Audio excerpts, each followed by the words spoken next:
Hello students, today we are doing Unit 6 of Business Ethics and CSR, that is Business Strategy in CSR।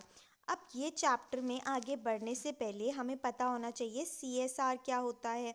CSR होता है corporate social responsibility, कि business की enterprise की भी कुछ responsibility बनती है टूवर्ड्स द सोसाइटी। अब बिजनेस स्ट्रैटेजी क्या होता है, स्ट्रैटेजी क्या होता है उसको समझते हैं। स्ट्रैटेजी का मतलब होता है प्लान। प्लान बनाना, जो हम प्लान बनाते हैं कुछ अचीव करने के लिए।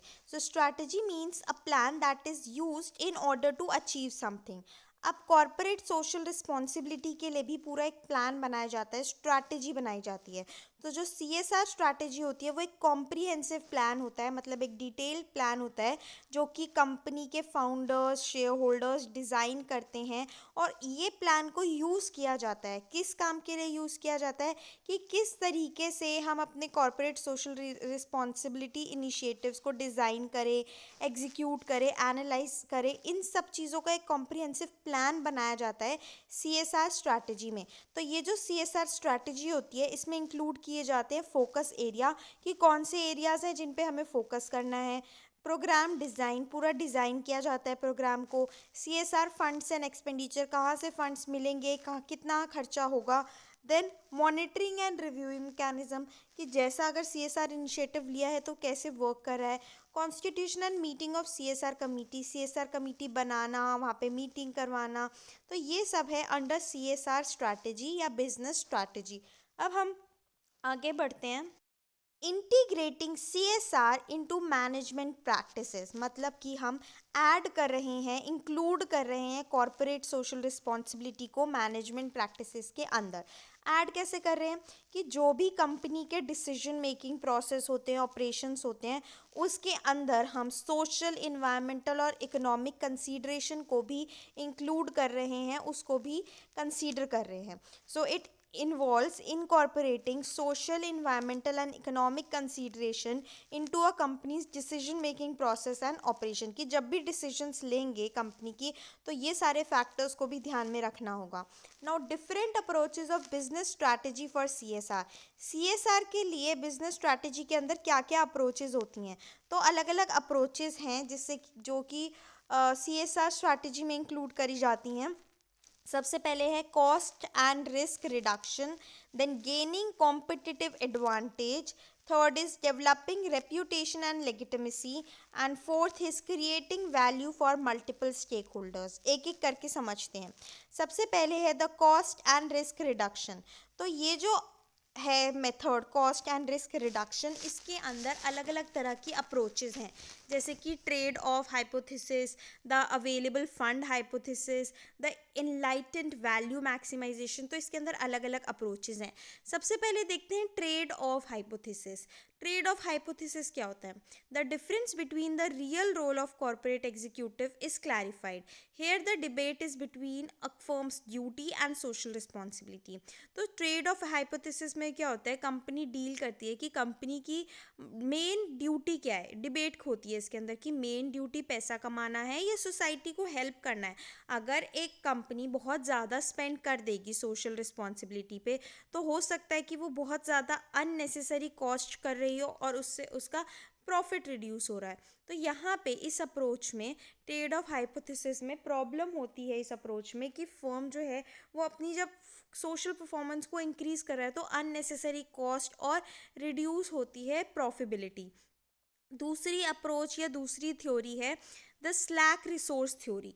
इसमें अज्यूम किया जाता है कि जब ऑर्गेनाइजेशंस में बहुत ज़्यादा फ़ायदा हो रहा है, हाई फाइनेंशियल परफॉर्मेंस हो रही है, और मतलब कंपनी के पास स्लैक रिसोर्सेज हैं, तब क्या करती है कंपनी, डेडिकेट करती है खुद को CSR एक्टिविटीज़ की तरफ।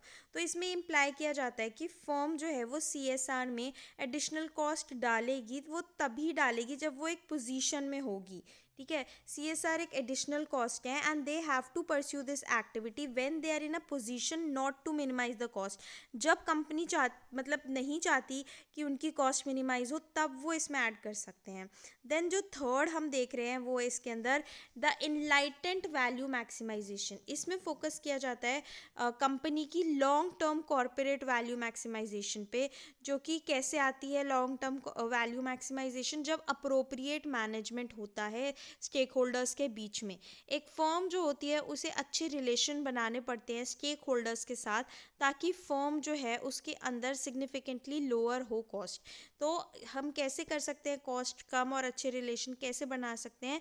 जब कंपनी समझेगी एक दूसरे को, स्टेक होल्डर्स को, तो उससे रिड्यूस होगी कॉस्ट और बढ़ेगा प्रॉफिट। तो सबसे पहले हमने देखा the cost and reduction, risk reduction, जिसमें हमने देखा ट्रेड ऑफ हाइपोथेसिस, उसके बाद slack resource theory and lastly enlightened value maximisation. Next है कॉम्पिटिटिव एडवांटेज। तो बहुत सारी थीम्स हैं कॉम्पिटिटिव एडवांटेज को लेके, जैसे कि supply and demand theory of the firm, और जैसे कि base of the pyramid and natural resource based view of the firm. तो अलग अलग थीम्स हैं। कंपनीज जो है, ऐसा तो है नहीं कंपनी आइसोलेशन में ऑपरेट करती है सोसाइटी से, सोसाइटी में ही ऑपरेट करती है कंपनी। तो कंपनी की जो एबिलिटी होती है, ठीक है, compete करने की, वो डिपेंड करती है कि जहाँ पे भी वो ऑपरेट कर रहे हैं वहाँ पे उस टाइम पे सर्कमस्टांसेस कैसे हैं। एक फर्म जो है वो कॉम्पिटिटिव एडवांटेज ले सकती है जिस इन्वायरमेंट में वो है, क्योंकि उसको सारे इनपुट्स मिल जाते हैं वहाँ से, जैसे कि raw material, labour, power etcetera, अपने इमीडिएट सराउंडिंग से, तो वहाँ पे वो फ़ायदा उठा सकती है। इससे क्या होता है, फर्म को फ़ायदा मिलता है to get advantage over competitors. फिर उसके बाद नेक्स्ट है रेप्यूटेशन एंड लेगिटिमेसी। तो एक कंपनी जो है वो बिल्ड करती है अपनी रेप्यूटेशन, एंड रेपुटेशन बनाती है, सब उसे एक्सेप्ट करते हैं। वो कैसे होता है, एक कंपनी अपनी रेपुटेशन बढ़ा सकती है जब वो अच्छी चीज़ करेगी सोसाइटी के लिए थ्रू CSR। तो इस अप्रोच में फर्म जो है वो अपनी रेपुटेशन और लेगिटिमेसी बना सकती है कॉर्पोरेट सोशल रिस्पॉन्सिबिलिटी के थ्रू। बिजनेस रिस्पॉन्सिबिलिटी जो होती है वो बेस्ड होती है रेपुटेशन और लेगिटिमेसी से। वो कैसे आती है बिजनेस की रेपुटेशन, जब बिजनेस पैसा लगाता है, एक्सप्लॉइट करता है CSR एक्टिविटी, जिससे कि वैल्यू बढ़े, गेन्स हो किसमें, फर्म की रेपुटेशन में। तो इसको अचीव किया जा सकता है बाय लाइसेंस टू अप्रोच। तो कैसे, मतलब अगर आप अच्छा काम करोगे, ठीक है, अगर आप कॉर्पोरेट सोशल रिस्पॉन्सिबिलिटी में इन्वॉल्व होगे, ऐसे प्रोडक्ट प्रोड्यूस करोगे, तो गवर्नमेंट भी आपको अलाउ करेगी, सपोर्ट करेगी। इसके अलावा कॉज रिलेटेड मार्केटिंग, आप ऐसा प्रोडक्ट या सर्विस ऑफर करोगे जो कि लिंक्ड होगा सोशल कॉज से, तो इससे क्या होगा, आपकी रेप्यूटेशन बनेगी। तो ये अप्रोचेस जो हैं ये स्ट्रेस करती हैं बिजनेस वैल्यू क्रिएशन में, क्योंकि इसके अंदर रेप्यूटेशन बढ़ रही है, एक्सेप्टेंस मिल रही है ब्रांड को, कंपनी को, जब वो शेयर होल्डर्स, जितने भी स्टेक होल्डर्स हैं, उनके इंटरेस्ट का ध्यान रखते हैं। तो कंपनी ये ध्यान रखती है कि जो भी CSR एक्टिविटीज़ हैं वो स्टेक होल्डर के इंटरेस्ट के साथ अलाइन करें। तो ये हमने समझे अलग अलग अप्रोचेस, एंड इसके अंदर लास्ट अप्रोच जो हम देख रहे हैं वो है creating value for multiple stake holders. So multiple stake holders के लिए वैल्यू क्रिएट करना थ्रू सोसाइटल लर्निंग।